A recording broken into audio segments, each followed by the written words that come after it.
Before we start, I want to ask you like and subscribe. I stand alone, the last man on a mountain of corpses. From the swirling snow, my father appears before me. He questions my presence, reminding me of the Eastern expedition. I tell him plainly that I have returned to strike him down. His crimson eyes narrow, taking in my declaration. I accuse him of using my entire unit as a decoy from the start. The burning betrayal fuels my glare as I confront my father. He merely scoffs, calling me his foolish wingless son. He may call me Wingless, but I am Ash A. Elmheim. I am a son of the great and powerful House of Elmheim. My father Roderick is its head, a protector of the royal family. It was he who rescued me from a deadly blizzard as a child. To repay that debt, I gave everything I had in brutal training, but my efforts to prove my worth were never enough. My brothers always mocked me for being a wingless outcast. I simply lacked the inherent power to repay my father. The wing crest is the source of our family's immense magic. Without one, my brothers only ever called me Wingless. So I desperately held onto the only thing I had, my sword. I pushed myself relentlessly, honing my body into a weapon. I believed that one day this devotion would be rewarded. Then came the day of the Eastern subjugation mission. I was on high alert, sensing danger in the snowy woods. Suddenly, enemy soldiers appeared on the ridge right above us. I confronted my father, demanding to know if this was his answer. He called me a mere tool, an eyesore to be discarded. His cruel words sent me reeling back in disbelief. The realization of my own foolishness crashed down upon me. How could I have ever put my faith in such a man? My father simply watched as his own sons turned on me. My brothers bound me with magical chains, their swords drawn. They struck me down without a moment of hesitation. I could only scream in agony as their betrayal cut deep. My brother mocked me, saying I just did not understand my place. He told me a wingless creature belongs crawling on the ground. I wondered why he ever saved me just to discard me now. My father knelt down, telling me I was useless from the start. He then grabbed me by the hair, forcing me to look up. He revealed he only wanted the power of 7 wings inside me. I stared back in confusion, wondering what he could possibly mean. He sneers, revealing that my mother was truly useful to him. She served her purpose by giving birth to a seed like me. He then turns his back, walking away into the blizzard. My desperate pleas for an answer go completely unheard. A deep, numbing cold begins to creep through my body. My vision blurs as I realize this is where I will die. I question what I was even living for until this moment. Everything turns white, and a faint, gentle warmth envelops me. I realize I am being held tightly by someone in the cold. My eyes fly open with the shocking realization that this is reality. Lying in the snow, I am completely disoriented and confused. Then I notice my own body, which is impossibly tiny. I raise a tiny hand, unable to believe it is really mine. The impossible truth crashes down on me: I am an infant. I look up at the woman holding me and wonder if she is dead. A strange power awakens in my eye, compelling me to search. In a flash, I see men on horseback searching for her. Their leader shouts that they must recover the infant for Lord Roderick. The vision ends, leaving me to wonder what I just witnessed. Then I recall the name they shouted: Lord Roderick. So it is me, the infant, that my father is after. I recall hearing I was found on a snowy night. I will have to confirm if I have returned to the past later. For now, I know I will fall into his hands if I stay. I must get as far away from here as I possibly can. A strange, warm power flows from my hands into the snow. But this tiny body quickly reaches its absolute limit. My limbs feel like they are burning as I struggle to breathe. Still, I will survive even if I have to crawl. I refuse to die in a place like this ever again. I must live on to take Lord Roderick's life myself, so I drag my body forward through the vast, cold snowfield. My strength finally gives out as I collapse at someone's feet. A young girl's voice calls out to her father behind her. The man who approaches is introduced as the Viscount Hyfried. He picks me up, questioning what a baby is doing here. I finally lose consciousness in the warmth of his arms. The Viscount's eyes widen as he looks down at me. He then notices the impossibly long trail I left behind. He holds me close, wondering who on earth this child is. My future is a tapestry of powerful rivals, monstrous threats, and a growing darkness within myself. I drift through a strange, dark, and sparkling void. A gentle voice seems to whisper that I came for them. With a jolt, I awaken from the dream of an angel. Instead, I am greeted by 4 curious girls peering down. They immediately swarm me, and I wonder what is happening. One of them holds me tight as I struggle against her. I push away from them, determined to create some distance. So I crawl with all my might, trying to get away. One of the girls calls out, confused by my desperation. They give chase down the hall as I flee in terror. Suddenly, a burst of magic power sends me flying upward. I tumble through the air, completely losing my balance. The uncontrollable force sends me plummeting from the sky. Panic sets in as the ground rushes up to meet me, but I land safely in the arms of a familiar man. My eyes widen in shock as I recognize his face. This is Viscount Hyfried, my father Roderick's older brother. That means this grand estate is the other House Elmheim. Hyfried A. Elmheim is the head of this branch family. He and my father were once the two great pillars, but the Viscount Hyfried I knew died in a brutal civil war. His presence now confirms that I have returned to the past. I tried to escape my father only to fall into his brother's hands. A woman holds me as she and Hyfried discuss my magic. She smiles warmly, seemingly unbothered by my unstable power. Then she pulls me into a gentle, comforting embrace. Her warm touch is a strange and unfamiliar sensation to me. Hyfried watches us with a thoughtful look on his face. He reaches for me, sensing the unimaginable power I hold. His hand pulls up my sleeve, revealing a strange red mark. He identifies it as the legendary mark of the 7 wings. I stare in shock, wondering why this is on my body. My eyes widen as a chilling memory suddenly resurfaces. I remember my father's words about the 7 wings inside me. He only saved me from that blizzard to steal this power. He treated me like a tool, a mere vessel for his greed. The hypocrisy of him calling me wingless fills me with rage. My sudden anger seems to make the woman holding me uneasy. Hyfried looks down, pondering what they should do with me. I realize my situation is precarious, my future in their hands. I clench my tiny fists, knowing I need this power for revenge. Then Viscount Hyfried makes a startling declaration to adopt me. I can only look up at him, completely stunned by his words. His hand then moves gently toward me. He pats my head, calling me a fledgling unable to fly. He promises to raise me until I can choose my own path. A strange warmth spreads through me at his unexpected kindness. Suddenly, a loud crash echoes from the doorway. His daughters were there, having listened to the entire conversation. The eldest stammers that they were simply worried about me. The family gathers, a picture of warmth I have never known. One of the younger girls asks what my name will be. The Viscount's wife smiles, a thoughtful look on her face. She holds me to the moonlight and names me Astor. 10 years pass in what feels like the blink of an eye. Lord Hyfried arrives at a grand destination expected by all. I reach out from inside the carriage to open the door. Now a young man, I step out into the bright sunlight. I turn and offer my hand to my sister Ulfin. She takes it with a smile, thanking me for my help. She walks ahead with a gentle smile, a stark contrast to my own guarded expression. We follow our father, stepping onto the cobblestone path of our destination. We have arrived at the Sword Dance Assembly for martial nobles. It is an annual gathering meant to strengthen connections between powerful houses, but it is also a stage where each family shows off their strength. They do this by presenting their most promising young swordsmen. I can already hear the whispers from the other nobles around us. Their insults question the honor of the Elmheim name itself, so I am the source of their scorn, the unknown they mock. Ulfin turns to me, angrily telling me not to let them get to me. She clenches her fist, warning that showing weakness here is fatal. I listen quietly to her fierce, protective words. Father then tells me that this is our house's current standing. He explains that he wanted me to see this harsh reality firsthand. He looks at me and asks if I am disappointed. With a grin, I tell him this level of chill suits me just fine. My confident response makes him laugh, reassured. I remember my past life where I was defeated and disgraced here, but now that the 7 wings have returned, I am different. A burning determination now shines brightly within my eyes. I follow my father and sister toward the imposing grand hall. From a window high above, 2 nobles look down on us with scorn. I look up, my expression hidden, their contempt meaning nothing to me. Father leads the way as we finally step into the assembly. It is time to begin a dazzling debut they will never forget. For this stage is filled with the powerful rivals I must crush. In this era, knights ruled the world with their blades. A true knight had to fight with fierce determination, for one needed both power and grace to truly succeed. Power was proven through one's mastery of the sword, and grace was the fame earned through victorious duels. These 2 qualities were tested in every single clash, but there was one ultimate proof of possessing both. It was a symbol that appeared in the heat of battle. The ultimate sign of a true knight was the wing crest, a glowing mark that manifested upon the victor's hand. Looking down from the balcony, I note the familiar intensity. It is a tension so thick that 2 of my sisters refuse to come. My own gaze hardens as I survey the crowd below. A dark memory of my past life's defeat surfaces before me. Ulfin notices my change in mood, calling out my name. She asks if I am nervous about my first festival, but I just smile, telling her it feels nostalgic instead. My strange answer leaves her looking completely baffled. Father then interrupts, asking me to look after Ulfin. She protests immediately, but I just tease her for being clumsy. Father pats my shoulder, telling me to make some connections here. Then his tone grows serious, warning me not to reveal the 7 wings. After he leaves, Ulfin and I stand alone on the balcony. We look down from the balcony into a sea of hostile glares. I wonder to myself how I can possibly connect with anyone here. I turn away from the railing, prompting Ulfin to ask where I am going. With my back to her, I simply say I am off to make friends.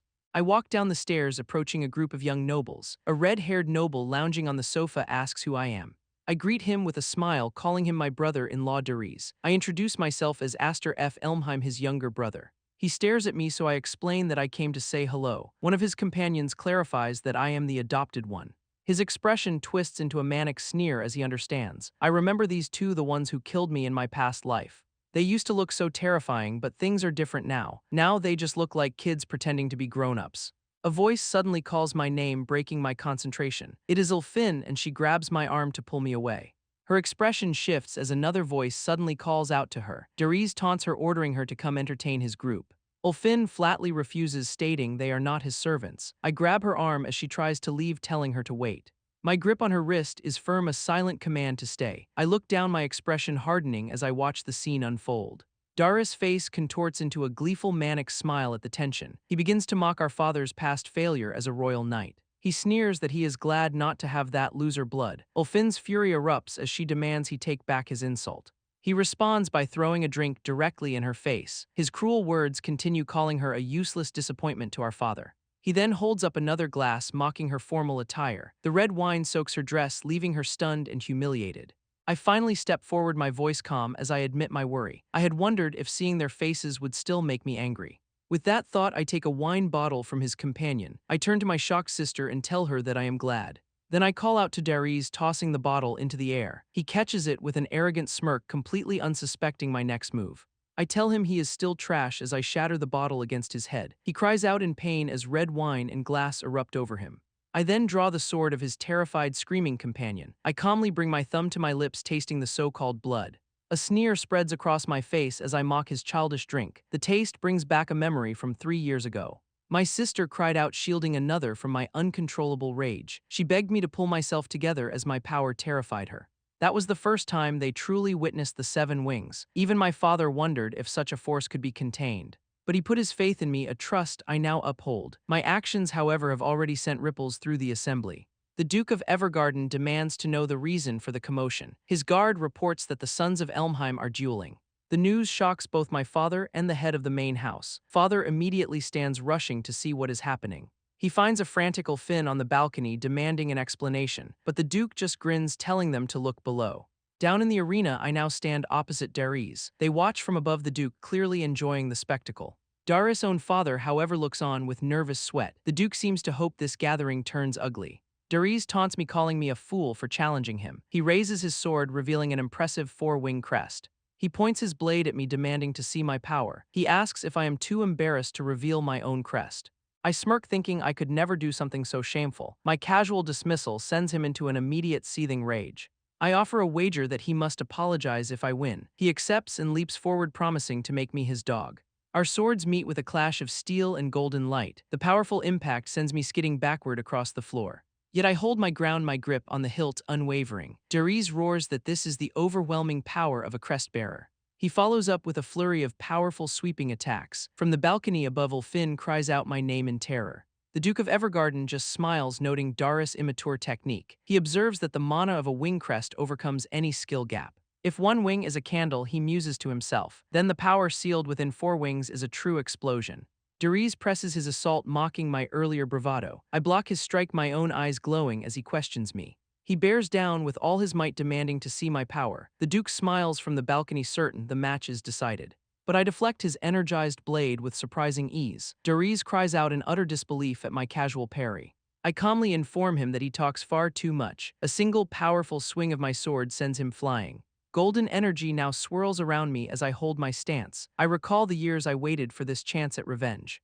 Now I raise my blade, channeling mana for my next strike. I leap forward, bringing my sword down with crushing force. The sheer impact of the blow forces him to one knee. His brother watches from the crowd, stunned to see him losing. He is being completely overpowered, unable to push me back. Dariz screams in frustration that he possesses 4 wings. His desperate protest does not faze my cold expression. The crowd murmurs, shocked at how one-sided this has become. My golden aura erupts, completely overwhelming his defense. They wonder how the Elmheim family hid someone so powerful. I focus my energy, preparing to finally end this duel. The Duke's amused expression vanishes, sensing this is bad. Dariz grits his teeth, barely withstanding the immense pressure. The memory of his past life cruelty flashes before my eyes. My own power flares, my eyes burning with golden vengeance. The Duke's voice stammers from above, telling me to stop. Ulfin then screams my name, her plea echoing from the balcony, but my sword comes crashing down in a blinding flash of power. The Duke's amused expression is finally gone, replaced by grim understanding. My final strike shatters the borrowed blade, embedding it in the stone. Darius stares in absolute terror at the broken sword before him. I calmly suggest he wear rags, he will not mind getting soaked next time. I turn my back on him, knowing I am no longer Ash the Wingless. Ulfin leans over the railing, her frantic worry finally easing. Realizing how much I have changed is enough to clear my mind, but then a sudden murderous aura floods the entire hall. My eyes snap toward the source of that immense pressure. The head of the main house stands there, radiating pure rage. A cold sweat forms as I recognize Darius' father Roderick. The crowd murmurs in disbelief that I actually defeated him. They know this has turned into a real mess now. I simply stand my ground, watching him approach me. Darius looks up at his father with a triumphant sneer. The head of the Elmheim family now stands before me. His eyes are filled with a cold and terrifying rage, yet I meet his stare, my own power simmering within. Darius begins to crawl across the floor toward his father. He grabs his leg, pleading for him to intervene. He points at me, calling me a half-breed who defied them. He begs his father to use his power to punish me. Instead, Roderick's hand slams down, crushing Darius' own. My cousin screams in agony and complete disbelief. The onlookers can only watch in stunned, horrified silence. Even Ulfin is frozen with terror at the brutal display. Roderick coldly tells his son he has disgraced their name. From above, my father screams for Roderick to stop. But he raises his sword, declaring Darius unworthy to hold one. His blade is stopped as I block the killing blow. I tell him my cousin has not yet apologized to my sister. I ask him to save his punishment until after Darius apologizes. He scoffs at my request, calling me an orphan my father found. I retort that I am a viscount's son, taught a knight's pride. He falls silent, his gaze drifting up toward my father. His rage returns as he accuses me of dishonoring his family. The Duke of Evergarden watches from above, commenting on that pride. A nearby lord observes that this is no mere children's spat. A silver-haired young man leans on the rail with a smile. Another guest recalls how my father once paid with his arm. My sword is now at his throat as he demands my price. I begin my response, addressing him as my uncle. I declare this was a legitimate duel, a response to an insult. His eyes glow with fury as he listens to my words. I quote his own words back to him about defending one's stakes. On the balcony, my sister looks down with a pained expression. The silver-haired youth laughs, finding my age unbelievable. His rage intensifies, a vein bulging on his forehead. He finally says, "I see," and draws his ornate sword. He plants his feet firmly, telling me to take my stance. I ready my blade, my golden eyes fixed on my opponent. Our swords meet in a blinding flash of emerald green light. From the balcony, Ulfin covers her mouth in absolute terror. My father screams Roderick's name, his voice filled with rage. But it is the Duke of Evergarden who intercepts the attack. His golden blade stops Roderick's furious strike dead in its tracks. With a single movement, he deflects the blow with ease. My father rushes to my side, asking if I am all right. The floor is now covered in shattered remnants of ice magic. Roderick can only stare in shock, sweat beading on his brow. I stand my ground, bruised but unbroken amidst the chaos. My eye glows with a fierce, unwavering golden light. The Duke of Evergarden regards my uncle with a mocking smile. He then turns his back, dismissing the confrontation entirely. He walks away, leaving Roderick standing there in stunned silence. My father finally reaches me, his hand resting on my shoulder. He holds me steady, his worried eyes searching my own. I look at him and say I kept my word and my promise. He tells me with pride that I was truly magnificent. The Duke ascends the stairs, his disgraced ward following him. He pauses to inform Roderick that his move was rather childish. He explains that letting me have my say would have cost the main family their face. My survival against Roderick has now branded me a rising star. Other nobles agree this was the best debut I could have hoped for. The Duke of Evergarden sees this as a sign that an era of upheaval will come. He foresees a storm fierce enough to split the entire world into pieces. But for now, the skies above the estate are calm. My fellow trainees, however, watch me with wide eyes. Another one of them is sent sprawling by my wooden sword. He grins up at me from the ground, calling the move splendid. They now address me with respect as young Master Astor. My skill is frightening for a 10-year-old, they murmur amongst themselves. They speak of how I recently defeated Duke Roderick's third son. It was a refreshing story for those tired of the main family. I know that at the sword dance assembly I proved my power. This display should silence anyone who called our family a disgrace. But the true challenge remains the Elmheim main house itself. I truly wanted to test my own limits on that grand stage. Yet I know at my current level I cannot defeat Roderick. A wing crest is merely an indicator of one's magical tier. Inborn magic is a wasted treasure if you cannot master it. I still have not drawn out the full power of the 7 wings. So I push myself relentlessly in these daily training sessions. My focus is absolute as I face each new opponent. Soon the training grounds are littered with defeated bodies. Then a familiar voice remarks that I am going hard again. Ulfin approaches telling me my father is calling for me. I agree to go immediately, walking away from the training yard. As I pass her, I cannot help but notice her outfit. She turns her head slightly, questioning my unspoken thought. I remark that it is rare to see her in training clothes. She explains that watching me has made her want to change. Her sudden resolve leaves me momentarily speechless. She then grabs my wooden sword, making a firm promise. Her determination brings a warm smile to my face. I agree to her challenge, asking her to go easy on me. A short while later, I knock on my father's door. I enter the study and announce that I have arrived. He turns from the window and asks me to take a seat. I sit down across from him, my expression attentive. He begins by saying it has been 10 years since I came here. He admits he planned to wait longer but places an object down. My eyes fix upon a brilliant red jewel on a blue cushion. He explains that it is the proof of the next family head. My eyes glow gold as he asks me to succeed the Viscount. He then begins to explain our family's delicate position. He reminds me that we are a branch family, flawed, but still carrying the Elmheim name. As lords, we have a territory to protect, so the seat of the next head cannot remain vacant. My first thought is of my sisters, so I ask if they are okay with this decision. He informs me they will return from the Knight Academy in 3 days' time. The thought of my sisters Martha and Kudo returning home fills my mind. A wry smile crosses my face as I predict they will not be happy with this news. He sighs, knowing my sister Kudo despises me for being born male with the 7 wings. I shift in my seat, clenching my fist as I tell him I cannot accept his offer. I turn away, remembering I am the brat who almost killed his own sister. I admit that I lack the confidence to persuade my furious sisters to accept me. He looks at me with a complicated expression, doubting I was ever truly a child. He then opens a long wooden box, explaining the ring was my intended reward. But he pushes it toward me, suggesting I might be more pleased with this instead. My eye widens in disbelief as I stare at the object revealed inside. Inside lies the magic sword Graham, a blade capable of controlling the 7 wings. My father leads me down a path into a secluded forest clearing. I question his reasoning, but he merely says this is a precaution. He then reminds me of my unfortunate tendency to destroy the house.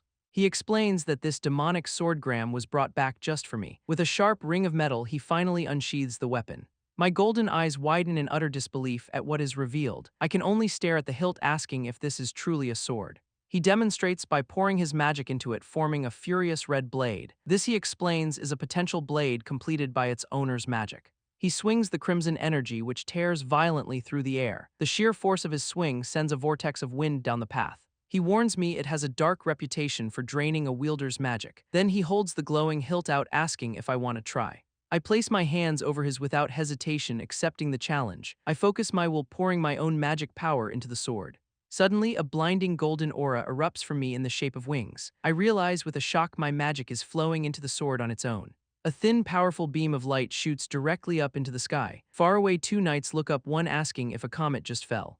My red-haired sister also stands watching that strange light in the distance. She mutters my name, recognizing the source of the disturbance. Back in the forest, I laugh in awe at the sword's power. My father looks down at me, asking what I find so unbelievable. He corrects me, saying it is my power that is truly unbelievable. He explains that no one in our family's history has ever possessed the 7 wings. If I master this power, he says I will surpass everyone. The thought of surpassing the Duke of Evergarden fills my mind. But my father warns me that such immense power will only breed conflict. Once the world knows I possess the 7 wings, I will become a target. He foresees that many will envy my power and resent me for it. Others will scheme to use me or try to eliminate me as an obstacle. He offers his hand, telling me to prepare for that inevitable day. He looks down at me, urging me to grow strong now. I take his hand, determined not to repeat my miserable past life. I thank my father, promising to master both the sword and my power. 3 days later, my father welcomes my sisters back home. Kudo the Unworthy announces her return alongside our sister Malfa.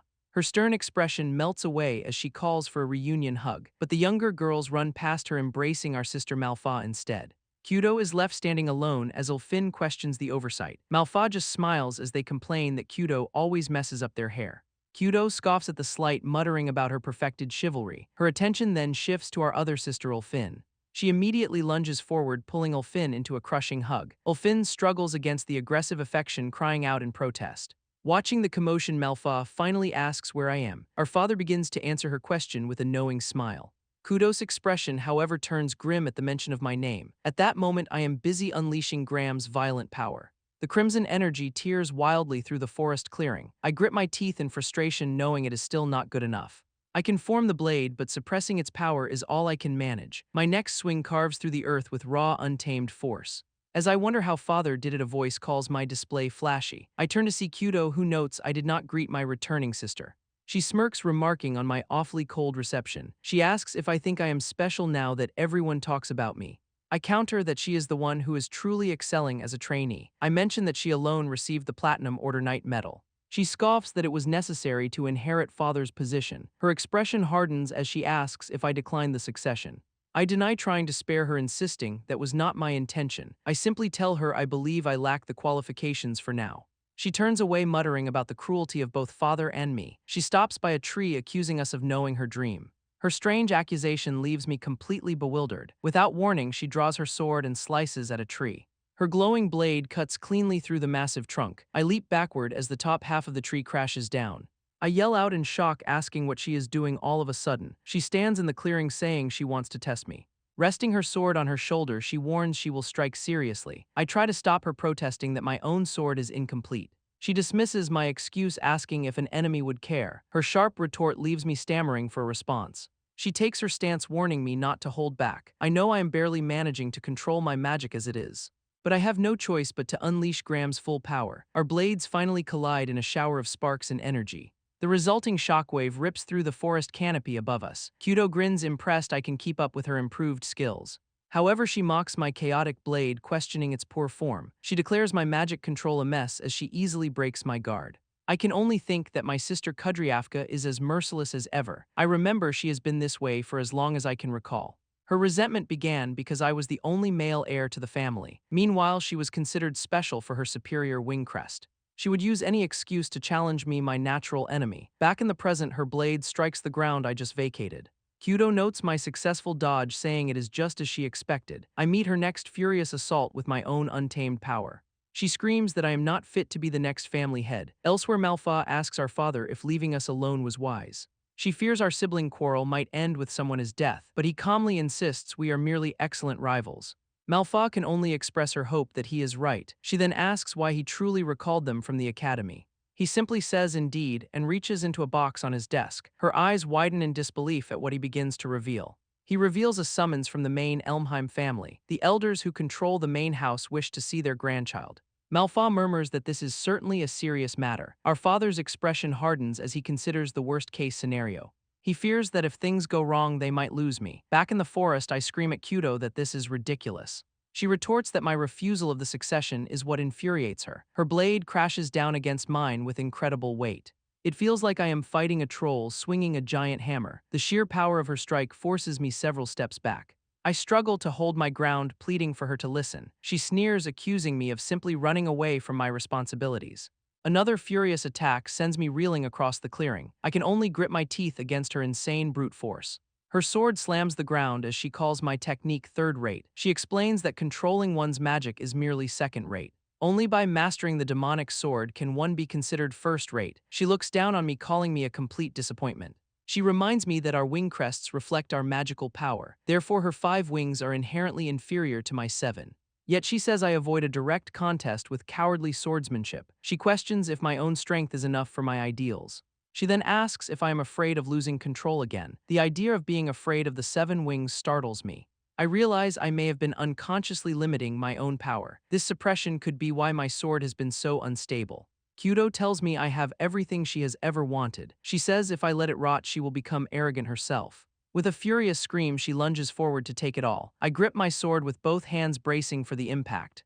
Our powers collide, erupting in a massive shockwave of energy. She recoils in disbelief, yelling that I killed her power flow. I thank my sister, telling her that I am finally awake. I then charge her without even forming a proper magic blade. She realizes I am somehow using magic from her last attack. I raise my sword, unleashing the untapped power of the 7 wings. For just this one instant, I pour all that magic into my attack. Kyudo smirks, impressed that the half-wit managed to think of something. I think about this second life that I stumbled into. I have absolutely no intention of wasting it or this power. She confesses that despite obtaining everything, she truly had nothing. My quiet mention of a second life leaves her stunned. That is why I now pour everything into my demonic sword. My eyes burn with power as I bring the massive blade down. Her own magic vanishes against the sheer force of my attack. I resolve in this moment that I am no longer holding back. My entire body follows through with the unrestrained crimson swing. My sister Kudryavka's eyes snap open as she suddenly awakens. She finds herself not in the forest but in her own sunlit room. A familiar voice from beside her asks if she is finally awake. It is our sister Malfa who remarks that she took her time. Kudo sits up abruptly asking what happened in her match against me. Malfa explains with a gentle smile that I carried her all the way here. She adds that I claimed she simply fell asleep from exhaustion. But Kudo sits in silence knowing that is not the truth. She remembers that final instant certain I was about to strike her down. In reality, I dispelled the magic blade just before it made contact. Only the harmless residual magic had actually passed through her body. She knows thinking back that I would never truly kill my own sister. Yet for that one moment she genuinely believed I was going to kill her. A small smile forms as she thinks what a disagreeable brother I am. Grabbing her sword, she asks Malfa where I am right now. She stands up declaring that she refuses to accept the match's result. As she vows a rematch, Malfa informs her that I have already departed. The unexpected news leaves my sister completely taken aback. Malfa explains a summons for me arrived from the main family. The mention of the main house leaves Kudo utterly stunned. I cannot believe I am being summoned to the capital. A carriage is already being prepared for my immediate departure. I catch my own somber reflection in the study's window. My father begins to explain who the elders really are. They are the shadow rulers who wield immense unseen influence. He wonders aloud why they would summon me after all this time. I suggest it is likely regarding the Sword Dance Festival. I have heard they value the family's honor above life itself. Those who disgrace the family are thrown into a beast's cage. My father looks stunned, asking where I heard such a story. I tell him I am prepared for exile or a private execution. He asks if I am sure about leaving without any goodbyes. I insist it is for the best as I plan to leave anyway. Sister Kudryavka will be able to breathe easier without me here. I tell him that thanks to her I can now handle Graham properly. I ask him not to try and save me no matter what happens. He scoffs at my talk of surviving completely on my own. But his angry retort is cut short by a sudden commotion. My eyes snap wide in disbelief at who I see. My sister Kudryavka is standing right there in the doorway. I can only wonder if she seriously ran all this way. She lands before me, calling me cruel for leaving without a word. She turns to our father, stating she knows about the summons. Sitting beside me, she says she understands everything perfectly well. This summons, she insists, means our family is in serious trouble. She even recalls Malfa's warning that I might never return. I try to reassure her that I am simply going to talk.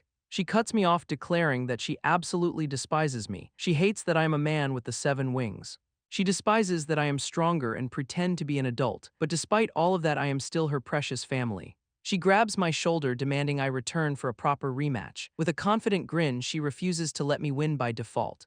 Having said her piece, she turns and leaps away abruptly. I wonder why she came, as father calls her a fine rival. I smile to myself, silently thanking my sister for her concern. As my carriage finally departs, she vows that I will return. We finally arrive at the main family's imposing estate. Inside, a line of guards informs us his lordship is waiting. Father says he knows the way, but they insist on escorting us. He seems to think it is just doting, but I know better. However, I can clearly sense the danger lurking within these walls. I look up at the castle, remembering how long it has been. From a balcony, my father warns me that I already understand. He pleads with me to keep my cool no matter what they say. My father grows nervous when I say they are the real problem. He leans in to tell me exactly who I am about to meet. But my attention drifts to a brutal sparring match taking place below. My father's sharp voice asks if I am even listening to him. I turn back with a smile, assuring him that of course I am. I promise to remain calm, remembering my sister's parting words. A guard announces our arrival before a grand throne room. A voice from the throne remarks that it has been 10 years.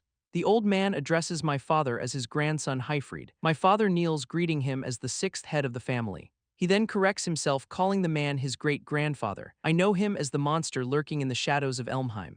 He is Zenith A. Elmheim, the 6th head of the main house, and with him are the leading figures under Elmheim's powerful banner. I recognize several of these faces from the Sword Dance Festival. My eyes scan the room, wondering why Roderick is not here. From his throne, he answers my unspoken question, saying he is not here. He explains that Roderick is the commander of the Royal Knights.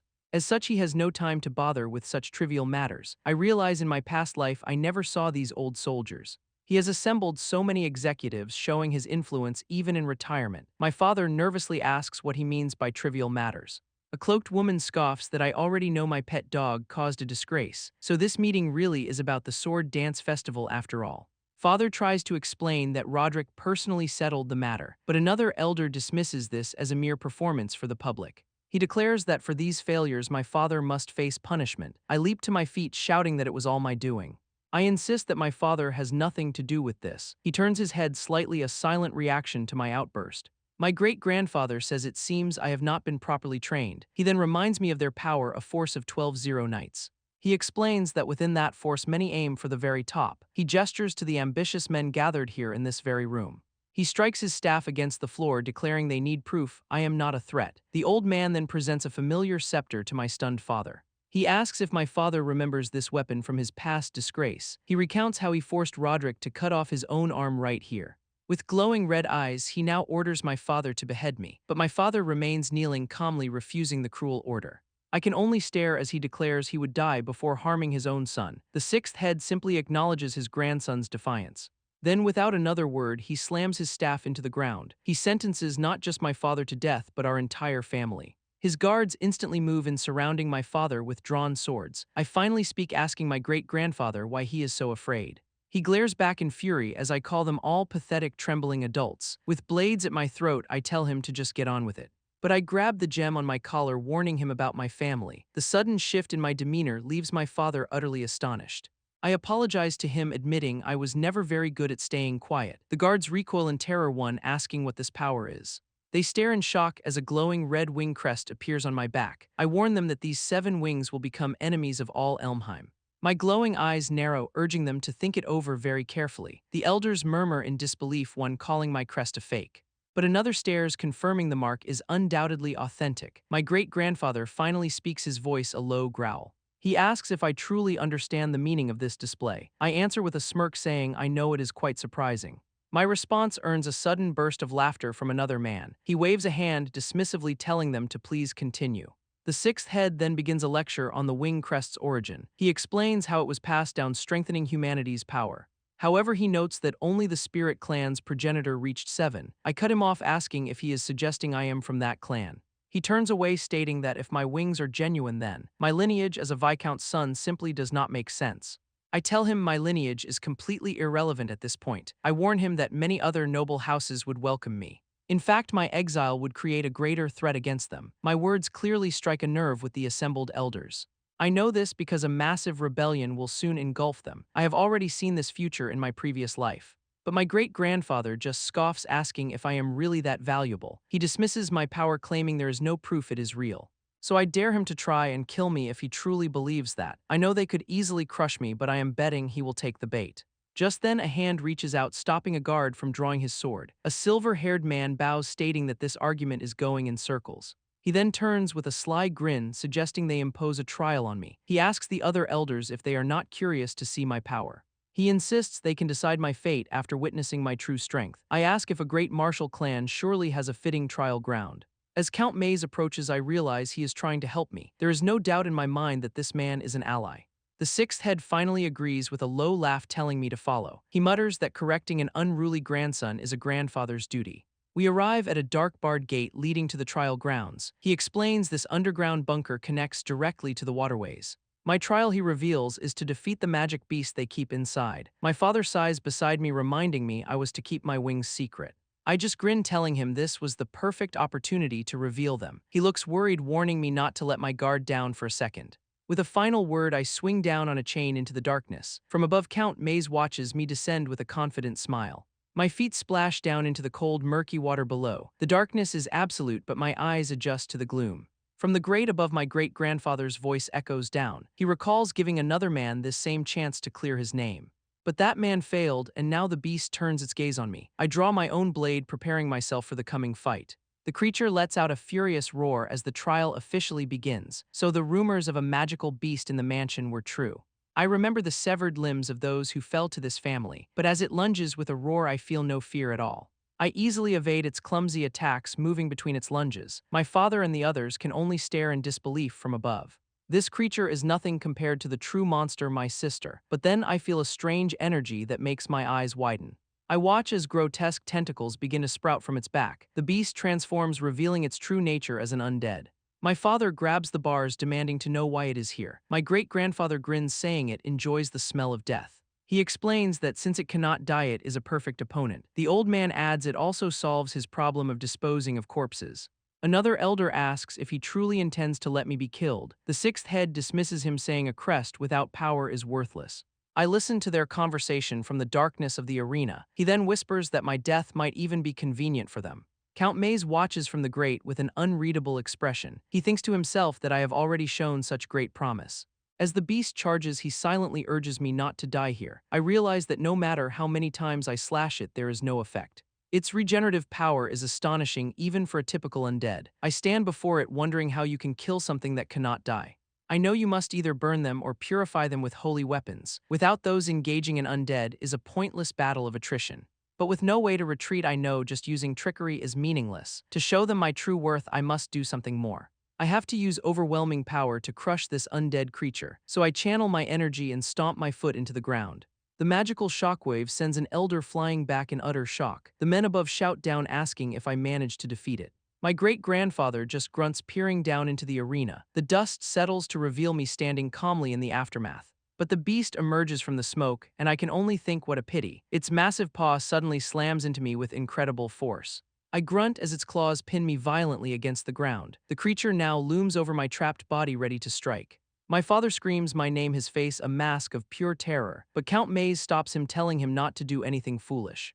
My father glares, asking if he is supposed to just watch me die. Count Maze simply tells my distraught father to calm down. He watches through the grate, knowing I still have a trump card. Pinned to the ground, I am relieved that it is actually working. The beast suddenly shrieks as its own body begins to burn away. I channel a torrent of red magical energy into my blade. Then I meet the creature's jaw with a powerful upward swing. My sword pierces its chest, unleashing a torrent of black blood.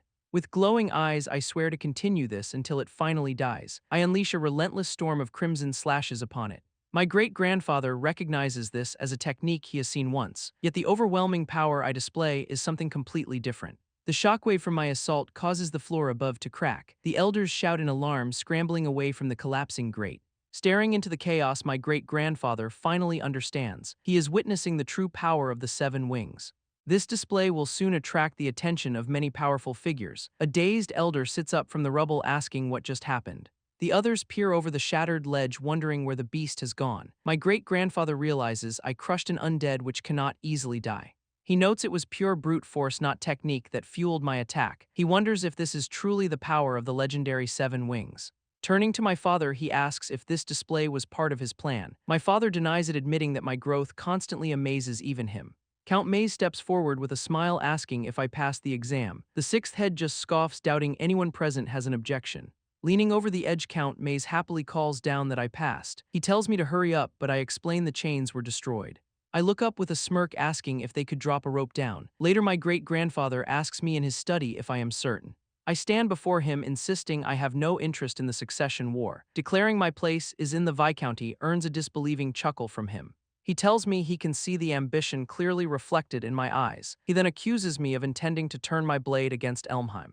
His question about me targeting Roderick catches me completely off guard, yet he just laughs, saying he has no intention of probing my motives now.